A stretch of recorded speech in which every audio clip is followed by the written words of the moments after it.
యేసుక్రీస్తు వారు చాలా ఎక్కువ సమయం బోధించినటువంటి బోధ ఏదైనా ఉందంటే అది కొండ మీద ప్రసంగం. మత్తయి సువార్త 5వ అధ్యాయం మొదలుకొని 7వ అధ్యాయం వరకు.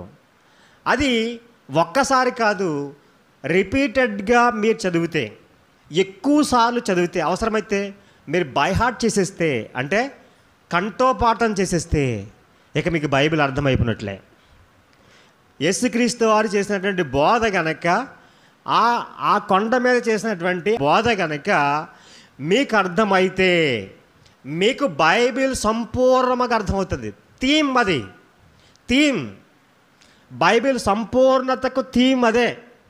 అర్థమవుతుందంటే మళ్ళీ చెప్తున్నాను, యేసుక్రీస్తు వారు చేసినటువంటి ఆ బోధ అంటే మత్తయి సువార్త 5వ అధ్యాయం నుంచి ఇప్పటి నుంచి మళ్ళీ ఒకసారి జ్ఞాపకం చేసుకొని చదవండి.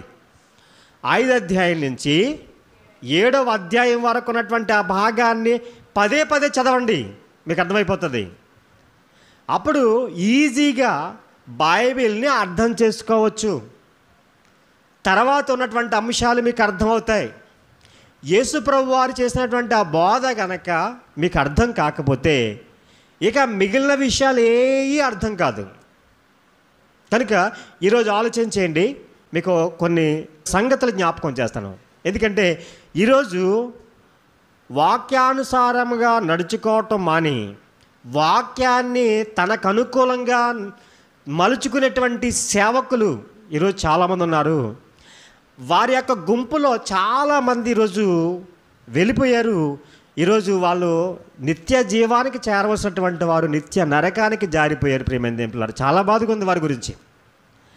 సత్యాన్ని అంగీకరించకుండా అసత్యంలోనికి వెళ్ళిపోయారు. అంటే ఒకటే యేసుక్రీస్తు చెప్పినటువంటి ఆ బోధ వారికి అర్థం కాలేదు. యేసుక్రీస్తు చెప్పినటువంటి ఆ మొట్టమొదట బోధ అర్థం కాలేదు. ఒకసారి ఆలోచన చేయండి. ఈరోజు చాలామంది దెయ్యాలు వెళ్ళగొట్టేటువంటి వారు ఉన్నారు. నేను చెప్పిన మాట జాగ్రత్తగా ఆలోచించండి. చాలామంది దెయ్యాలు వెళ్ళగొట్టేటువంటి పాస్టర్లు ఉన్నారా లేరా? చెప్పండి, ఉన్నారా లేరా? ఉన్నారు. కడుపులో ఏదో నొప్పి అంటే వాళ్ళు చేస్తే, ప్రార్థన చేస్తే స్వస్థత కలుగుతుందా? చెప్పండి, కలుగుతుందా లేదా? కలుగుతుంది. అంటే ఏదో శారీరక బాధ, రుగ్మతలు ఉంటే పోతున్నాయి, దెయ్యాలు వెళ్ళగొడుతున్నారు. ఇవన్నీ మీరు ఎలా చేస్తున్నారయ్యా అంటే, అదిగో యేసుక్రీస్తు వారు చేశారు కాబట్టి మేము చేస్తున్నాం. చాలామంది ఈ బలహీనతల్లో ఉన్నారు.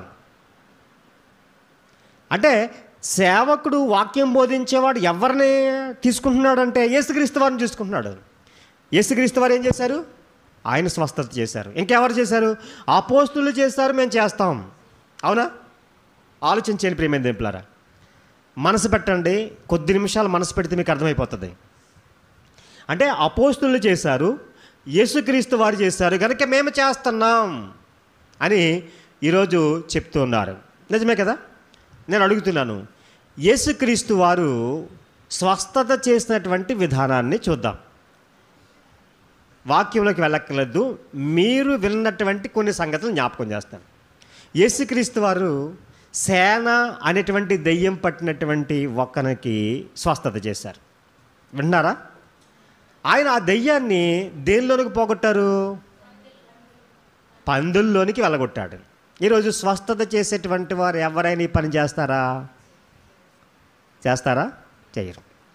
యేసుక్రీస్తు వారు మరొకటి కూడా చేశారండి. ఏంటంటే ఆయన దగ్గరికి వచ్చినటువంటి వారు ఆకలితో వచ్చారని ఆయన 5 రొట్టెలు 2 చేపలు ఆ కూర్చున్నటువంటి వారు 5,000 మందికి పైకున్నటువంటి వారికి విరిచి ఆహారం ఇచ్చారు.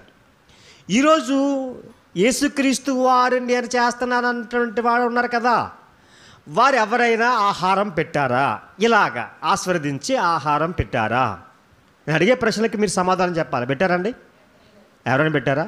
పెట్టలేదు. యేసుక్రీస్తు వారు పేతురు దగ్గరికి నీట మీద నడుచుకుంటూ వచ్చేసారు. ఈరోజు ఎవరైనా సముద్రం మీద నడిచేటువంటి బోధకులు, భక్తులు ఉన్నారా? లేరు. అంటే సముద్రం మీద యేసుక్రీస్తు వారు నడిచారు అంటే వీళ్ళు నడవరు. యేసుక్రీస్తు వారు 5,000 మందికి ఒకసారి, 7,000 మందికి ఒకసారి 5 రొట్టెలు 2 చేపలతో అంతమందికి ఆహారం పెట్టారంటే వీళ్ళు పెట్టరు. మరి ఏం చేస్తారు చెప్పండి? ఏం చేస్తారు? దెయ్యాలను వెళ్ళగొడతారు, రోగాలను పోగొడతారు. అంతే కదండి వీళ్ళు చేసేది ఏంటండి? దెయ్యాలను వెళ్ళగొడతారు, రోగాలను పోగొడతారు. నేను అడుగుతున్నాను ఈరోజు, ఈ క్రైస్తవ సమాజమే చేస్తుందా ఇలాగా? లోకంలో కూడా చేస్తున్నారా? నేను అడిగిన ప్రశ్న మీకు అర్థమవుతుందా? క్రైస్తవ పాస్టర్లే దెయ్యం వెళ్ళగొడుతున్నారా, లేకపోతే ఇతరులు ఎవరైనా వెళ్ళగొడుతున్నారా లేదా అంటే, నాకు తెలిసి చాలామంది భూత వైద్యులు ఉన్నారు లేరా? ఉన్నారు. వాళ్ళు వెళ్ళగొడుతున్నారు లేదా? మరి వీళ్ళు చేసినటువంటి గొప్పతనం ఏంటి? ఈరోజు క్రైస్తవ పాస్టర్లు చేస్తున్నటువంటి గొప్పతనం ఏంటి? వాళ్ళు ఎవరు చెప్పుకుంటారు? యేసు ప్రభు వారిని చెప్పుకుంటారు. యేసుక్రీస్తు వారు వెళ్ళగొట్టారు, అపోస్తులను వెళ్ళగొట్టారు, మేము వెళ్ళగొడుతున్నాం. యేసుక్రీస్తు వారు స్వస్థత చేశారు, మేము స్వస్థత చేస్తున్నాం అంటున్నారు. చాలామంది శారీరక రుగ్మతలు ఉన్నటువంటి వారు వెళ్తున్నారు ఎక్కడికి? లోకం దగ్గరికి. మరి యేసులో ఉన్నటువంటి గొప్పతనం ఏంటి? ప్రియమైన ఏంటి ఆలోచించేయండి. యేసుక్రీస్తు వారు దీనిని ముందుగానే పసిగట్టేశారు. యేసుక్రీస్తు వారు ముందుగానే పసిగట్టేశారు. ఇటువంటి వారు నా పేరు చెప్పి చాలామంది వస్తారు. మీరేమి భయపడకలద్దు, వారు నా వారు కారు అని ముందుగానే చెప్పారు.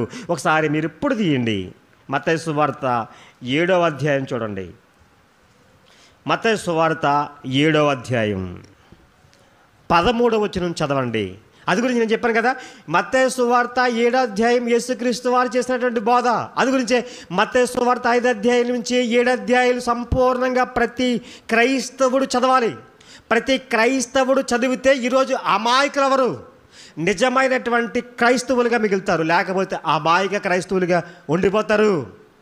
ఎవరు ఏదో జిమ్ముకి చేస్తున్నారంటే పరిగెడతా ఉంటారు, మీకు డబ్బులంతా వేయపరుచుకుంటారు, అదిగో శరీర ఆశలకు లోనైపోతారు. యేసుక్రీస్తు వారు చేసినటువంటి బోధను ఒకసారి వినండి. ఏం చేశారో ఒకసారి చూద్దాం.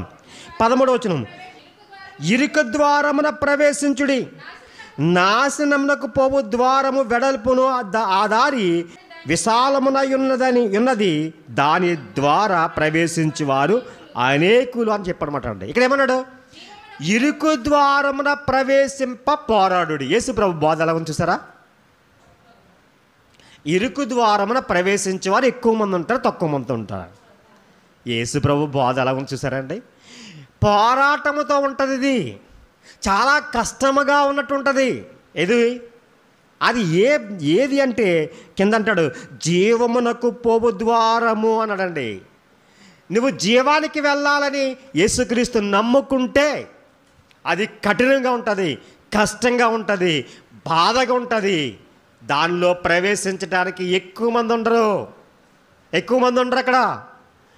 కోకొల్లలాగా కోట్లగా లక్షల మంది ప్రవేశిస్తున్నారంటే, అక్కడికి వెళ్తున్నారంటే అక్కడ జీవము లేదని నువ్వు అర్థం చేసేసుకోవాలి ప్రియ సహోదరుడా, సహోదరి. వందల మంది వేల మంది గుంపులుగా వచ్చేస్తున్నారంటే అక్కడ ఏమి లేదంటే జీవము లేదు. జీవమునకు పో ద్వారం ఎలా ఉంటుందట? ఇరుకుగా ఉంటుంది, ప్రయాస, పోరాటం. యేసుప్రభు వారు చెప్పేశారు. అలా చెప్పుతూ ఆయన ఇంకా ఒక అద్భుతమైన మాట చెప్పాడండి. 15వ వచనంలో చూడండి, అబద్ధ ప్రవక్తల గూర్చి జాగ్రత్త పడుడి. చెప్పాడా చెప్పలేదా? చెప్పండి. యేసుక్రీస్తు వారు తన ప్రసంగములో ముందుగా చెప్పారా చెప్పలేదా? చెప్పారు. అబద్ధ ప్రవక్తల గూర్చి జాగ్రత్త పడుడి అన్నాడండి. ఈరోజు మిమ్మల్ని అడుగుతున్నాను, ఒక ప్రశ్న అడుగుతున్నాను, మీరు చెప్పండి. అబద్ధ ప్రవక్తలు ఎవరున్నారు? ఎవరైనా మెడలో బోర్డు వేసుకుని వచ్చి నేను అబద్ధ ప్రవర్తన ఎవరైనా చెప్తారా? తమ బోధల చేత నాశనానికి తీసుకెళ్ళిపోతున్నారండి చాలామంది అబద్ధ ప్రవక్తలు ఉన్నారండి. బ్రన్హామ్ అతని పేరు చెప్తూ ఉంటారండి, ప్రవక్త అంట. అపోస్తలుడైన పౌలు అయితేనేమో ఇదిగో మేము చెప్పినటువంటి బోధ కాకుండా ఇంకెవడైనా పైనుంచి దూత అయినా సరే వస్తే మీకు చెప్తే శాపగ్రస్తులని చెప్తే వాళ్ళంటారు అదిగో యేసుక్రీస్తు వారు ప్రవక్తలు పంపిస్తానన్నాడు కనుక ఇదిగో వచ్చేసాడు. ఎవరంటే బ్రన్హామ్, అబద్ధ ప్రవక్త. ఆ రోజు కాదండి, యేసుక్రీస్తు కాలం నాటికే ముందుగానే యేసుక్రీస్తు వారు పసిగట్టేశారు. ప్రియమైన దేవులారా, జరగబోయేటువంటి భవిష్యత్తు పసిగట్టేశాడు. నిజ ప్రవక్తలు ఉంటారు, అబద్ధ ప్రవక్తలు ఉంటారు.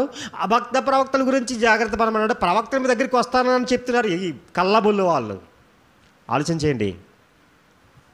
కాదండి, బైబిల్ వాక్యం చివర ముద్రేస్తారు ముగింపని. దీనికి ఏది కలిపినా అది ప్రమాదం. యేసుప్రభు వారు ముందే చెప్పేశారు. ఏమన్నాడండి? అబద్ధ ప్రవక్తల గురించి జాగ్రత్త పడండి. వారు గొర్రె చర్మములు వేసుకుని మీ వద్దకు వస్తారు కానీ లోపల క్రూరమైన తోడేళ్ళు అన్నాడండి. నువ్వు అర్థం చేసుకోగలుగుతావా? ఏమండి, గొర్రెలాగా మీ దగ్గరికి వస్తే అమ్మో అనుకుంటాం మనం. కానీ వాడు తోడేళ్ళు అని ఎవరు చెప్తున్నారు? నేను చెప్తున్నానా? యేసుప్రభు వారు పసిగట్టమని చెప్పారండి. ఆ రోజు పసిగట్టేయండి అన్నాడండి ముందుగానే. చాలా జాగ్రత్త. వాళ్ళు పైన ఏం చేస్తారు? గొర్రె చర్మం. వారి లోపల స్వభావం అంతా వేరే. మీ దగ్గర తోచేయాలని, అంతేకాకుండా మిమ్మల్ని ఏం చేయాలి? నరకపాలు చేయడానికి వచ్చేస్తున్నారు. నరకానికి తీసుకువెళ్ళడానికి మీ దగ్గరికి వచ్చారు వాళ్ళ అబద్ధ ప్రవక్తలు. యేసుప్రభు వారు ముందే చెప్పారు. అందు గురించే మళ్ళా చెప్తున్నాను. మత్తయి సువార్త 5 అధ్యాయం నుంచి 7 అధ్యాయంలో ఉన్నటువంటి ఆ మాటల భావం మీకు అర్థమైతే క్రొత్త నిబంధన అంతా అర్థమవుతుందండి. క్రొత్త నిబంధన అంతా అర్థమవుతుంది. ఇదే బేస్. దీన్ని ఆధారం చేసుకుని అపోస్తులు ప్రకటించారు. దీన్ని ఆధారం చేసుకుని ఈరోజు నిజమైనటువంటి క్రైస్తవులు బోధ చేస్తూ ఉన్నారు. ఎందుకంటే ఇక్కడ అన్నాడండి, వారు క్రూరమైన తోడేళ్ళు లోపల అన్నాడండి. తర్వాత చదవండి. మత్తయి సువార్త 7 అధ్యాయం 16 వచనం. వారి ఫలముల వలన మీరు వారిని తెలుసుకుందురు.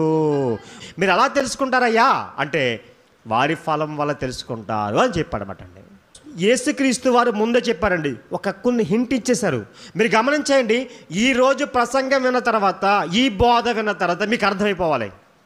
మళ్ళా ఇంకెప్పుడు అటువంటి తప్పుడు ఆలోచనలోకి వెళ్ళకూడదు అన్నాడండి. ఇప్పుడు ఏమన్నాడు? మంచి చెట్టు అన్నాడు. మంచి చెట్టు ఏమిస్తుంది? మంచి ఫలం ఇస్తుంది. కాని చెట్టు అంటే చెడ్డ ఫలం ఇస్తుంది అన్నాడండి. అర్థమవుతుందా? మంచి చెట్టు ఎప్పుడు కూడా చెడ్డ ఫలం ఇవ్వదు, చెడ్డ చెట్టు ఎప్పుడు కూడా మంచి ఫలాలు ఇవ్వదు అన్నాడండి. చెట్టు గురించి ఎందుకు చెప్పాడు యేసుప్రభు వారు అంటే, ఆ రోజు వ్యవసాయం చేస్తున్నటువంటి వారు ఎక్కువ మంది ఉన్నారు. ఆ రోజు వ్యవసాయం అంటే వాళ్ళకి తెలుసు కాబట్టి, ఫలాల గురించి బాగా అర్థమవుతుంది కాబట్టి ఆ రోజు వారికి ఆ బోధ చేశారు. ఈరోజు కూడా మనం ఫలాలు పంటలు అన్నీ చేస్తున్నాం కాబట్టి ఈరోజు కూడా ఇది మనకు అర్థమయ్యేలాగా, ఈరోజు ఉన్నటువంటి సమాజానికి కూడా అర్థమయ్యే రీతిగా యేసుప్రభు వారు ఆ రోజు చెప్పాడు అండి. 2000 సంవత్సరాల క్రితమే యేసుప్రభు వారు చేసినటువంటి బోధ ఇది. ఈరోజు సమాజానికి అర్థం చేస్తున్నాడు. ప్రియమైన దేవులారా, ఏమన్నాడు? చెట్టు ఫలాలను బట్టి అన్నాడండి. మీకు అర్థమవుతుందా? ఈరోజు ఆలోచించేయండి. ఇంకా కింద ఏమి చెప్తున్నాడో ఇక్కడ మీకు క్లియర్గా అర్థమవుతుంది. చూడండి 21వ వచనం.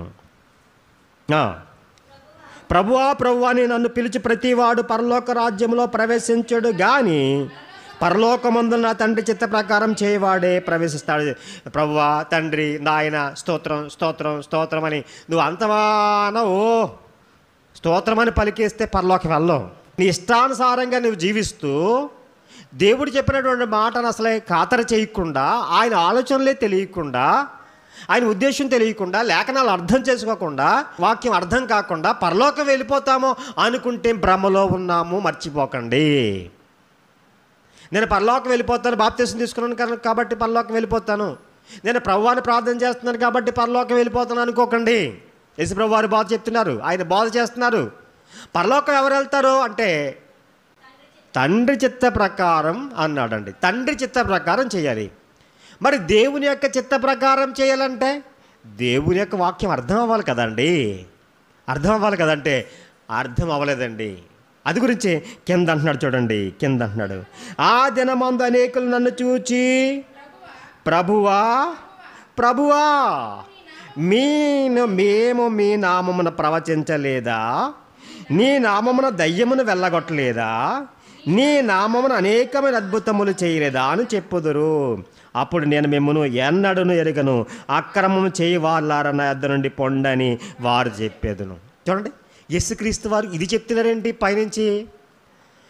ఏమండి, ఇరుకు ద్వారమున పోరాడుడి అనేటువంటి మాటతో ప్రారంభించి ఆయన ఎక్కడికి తీసుకెళ్ళాడు? నా నామమున ఏం చేస్తారు? ప్రవచిస్తారు. నా నామమున ఏం చేస్తారు? దయ్యములు వెళ్ళగొడతారు. నా నామం ఏం చేస్తారు? అద్భుతాలు చేస్తారు అన్నాడు. ఎవరు నామం చేస్తారు చెప్పండి? ఈరోజు చిక్కం ఇస్సాకైనా లేకపోతే అంజూర పొండిచ్చేవాడైనా ఇక ఏ స్వస్థత బోధకుడైనా ఎవరి నామమున వీళ్ళు స్వస్థత చేస్తున్నారో మీరు చెప్పండి. దేవుని స్తోత్రం అని చెప్తాడు. ఎవరికి చెప్తాడు?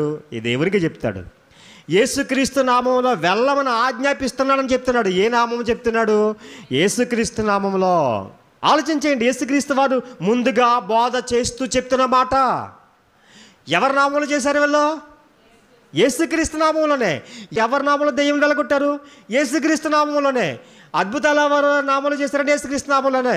ప్రవచనాలు, ఇదిగో నీకు వచ్చే సంవత్సరము నీకు మగబిడ్డ పుడతాడు, నీకు ఆడబిడ్డ పుట్టేస్తుంది, అమ్మ నీకు గర్భం దాల్చేస్తావు, ఇదిగో నీకు ఏమైపోతుంది, నీ కడుపులో కందిపోద్ది, ముందే చెప్పేస్తున్నారు కదా ప్రవచనాలు. వీళ్ళు ఎవరు నామం చేశారు చెప్పండి? నిజంగా యేసుప్రభువు వారు చెప్తున్న మాట ప్రకారంగా చెప్పండి.